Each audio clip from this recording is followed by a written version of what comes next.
Hello viewers, আজকে আমি আপনাদের সাথে শেয়ার করব দই কাতলার একটি সহজ রেসিপি। চলুন দেখে নিই দই কাতলা করতে কী কী ইনগ্রিডিয়েন্টস লাগছে। প্রথমেই লাগছে কাতলা মাছ। আমি এখানে 4 পিস কাতলা মাছ নিয়েছি। মাছটাকে হালকা গরম জলে ধুয়ে নিয়েছি যাতে মাছের গন্ধটা কেটে যায়। এরপর ভালোভাবে মাছের জল ঝরিয়ে নুন হলুদ মাখিয়ে রাখা আছে। 4 চামচ তেল, 2টো মিডিয়াম সাইজের পেঁয়াজ বাটা, আর লাগছে আদা রসুন ও কাঁচা লঙ্কা বাটা, পোস্ত কাজু বাদাম 4 মগজ ও অল্প একটু সাদা সর্ষে একসঙ্গে পেস্ট করে রাখা আছে, টক দই, তেজপাতা, কাঁচা লঙ্কা হাফ চামচ, জিরে গুঁড়ো অল্প একটু, লবণ 1 চামচ, চিনি, আর লাগছে 4টে এলাচ ও 4টে লবঙ্গ। তেলটা খুব ভালোভাবে গরম হয়ে গেলে মাছটা এর মধ্যে দিয়ে দিতে হবে আর মাছগুলো হালকাভাবে ফ্রাই করে নিতে হবে।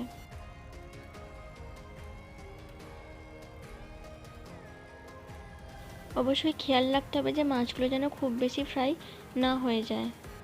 মাছগুলো হালকাভাবে ফ্রাই হয়ে গেলে এগুলোকে তুলে নিতে হবে।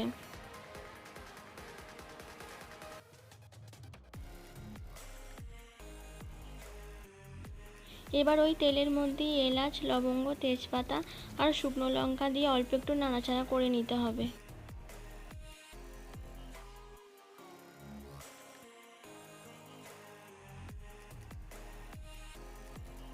এর মধ্যে পেঁয়াজ বাটা দিয়ে 1 মিনিট মতো ফ্রাই করে নিতে হবে।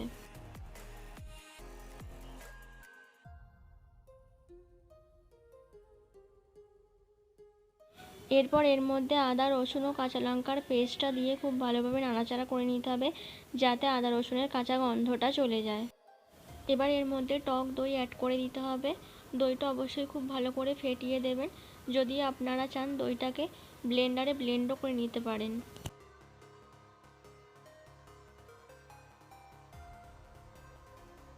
কাজু বাদাম 4 মগজ, সাদা সর্ষে ও পোস্তর যে পেস্টটা করা ছিল সেটা এর মধ্যে দিয়ে অল্প একটু জল দিয়ে খুব ভালোভাবে মশলাটা কষিয়ে নিতে হবে।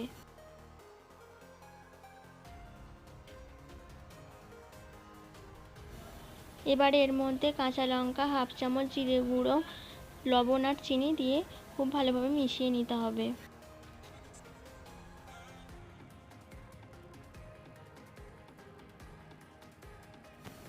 এরপর আমি এতে একটু ঘি অ্যাড করেছি। যদি আপনারা না চান তাহলে আপনারা নাও দিতে পারেন।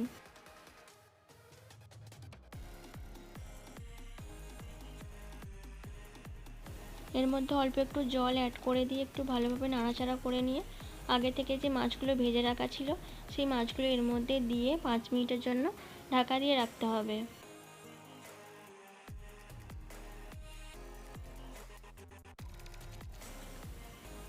এরপর ঢাকনা খুলে মাছগুলোকে আর একবার উল্টে দিয়ে আবার 5 মিনিটের জন্য ঢেকে রেখে দেব।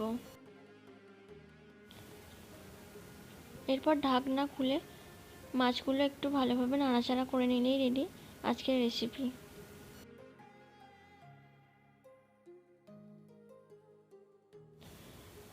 রান্নাটা পুরোপুরি হয়ে গেছে।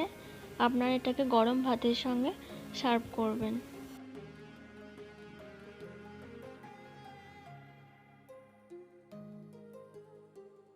ভিউয়ার্স, আপনারা অবশ্যই আমাকে কমেন্ট করে জানান আমার এই রেসিপিটা আপনাদের কেমন লাগলো।